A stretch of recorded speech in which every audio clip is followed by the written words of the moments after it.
Matthew chapter 5. One day, as he saw the crowds gathering, Jesus went up on the mountainside and sat down. His disciples gathered around him, and he began to teach them. God blesses those who are poor and realize their need for him, for the kingdom of heaven is theirs. God blesses those who mourn, for they will be comforted. God blesses those who are humble, for they will inherit the whole earth. God blesses those who hunger and thirst for justice, for they will be satisfied. God blesses those who are merciful, for they will be shown mercy. God blesses those whose hearts are pure, for they will see God. God blesses those who work for peace, for they will be called the children of God. God blesses those who are persecuted for doing right, for the kingdom of heaven is theirs. God blesses you when people mock you and persecute you, lie about you, and say all sorts of evil things against you because you are my followers. Be happy about it. Be very glad, for a great reward awaits you in heaven. And remember, the ancient prophets were persecuted in the same way. You are the salt of the earth, but what good is salt if it has lost its flavor? Can you make it salty again? It will be thrown out and trampled underfoot as worthless. You are the light of the world, like a city on a hilltop that cannot be hidden. No one lights a lamp and then puts it under a basket. Instead, a lamp is placed on a stand where it gives light to everyone in the house. In the same way, let your good deeds shine out for all to see, so that everyone will praise your heavenly Father. Don't misunderstand why I have come. I did not come to abolish the law of Moses or writings of the prophet.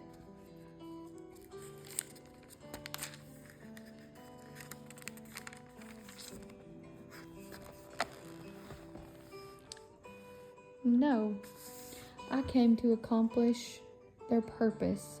I tell you the truth, until heaven and earth disappear, not even the smallest detail of God's law will disappear until its purpose is achieved.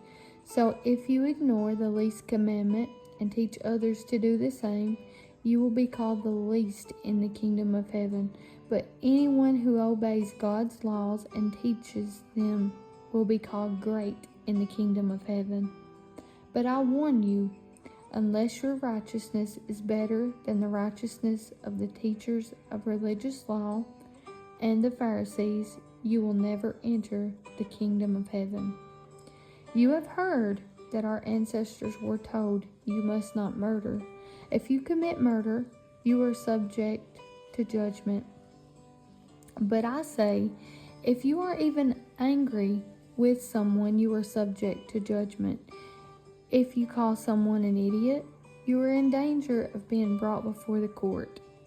If you curse someone, you are in danger of the fires of hell.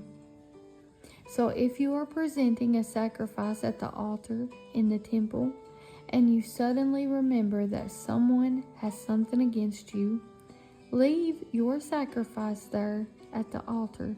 Go and be reconciled to that person. Then come and offer your sacrifice to God. When you are on the way to the court with your adversary, settle your differences quickly. Otherwise, your accuser may hand you over to the judge, who will hand you over to an officer, and you will be thrown into prison.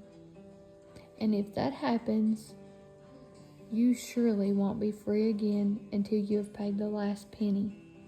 You have heard the commandment that says you must not commit adultery, but I say anyone who even looks at a woman with lust has already committed adultery with her in his heart.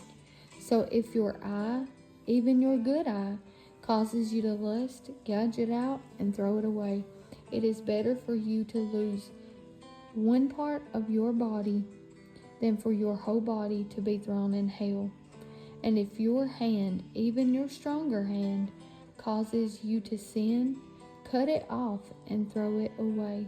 It is better for you to lose one part of your body than for your whole body to be thrown into hell. You have heard the law that says a man can divorce his wife by merely giving her written notice of divorce. But I say that a man who divorces his wife, unless she has been unfaithful, causes her to commit adultery. And anyone who marries a divorced woman also commits adultery. You have also heard that our ancestors were told, "You must not break your vows. You must carry out the vows you make to the Lord." But I say, do not make any vows. Do not say by heaven, because heaven is God's throne. And do not say by the earth, because the earth is his footstool. And do not say by Jerusalem, for Jerusalem is the city of the great King. Do not even say by my head, for you cannot turn one hair white or black. Just say a simple yes, I will, or no, I won't. Anything beyond this is from the evil one. You have heard the law that says the punishment must match the injury, an eye for an eye, and a tooth for a tooth. But I say, do not resist an evil person. If someone slaps you on the right cheek, offer the other cheek also. If you are sued in court and your shirt is taken from you, give your coat too.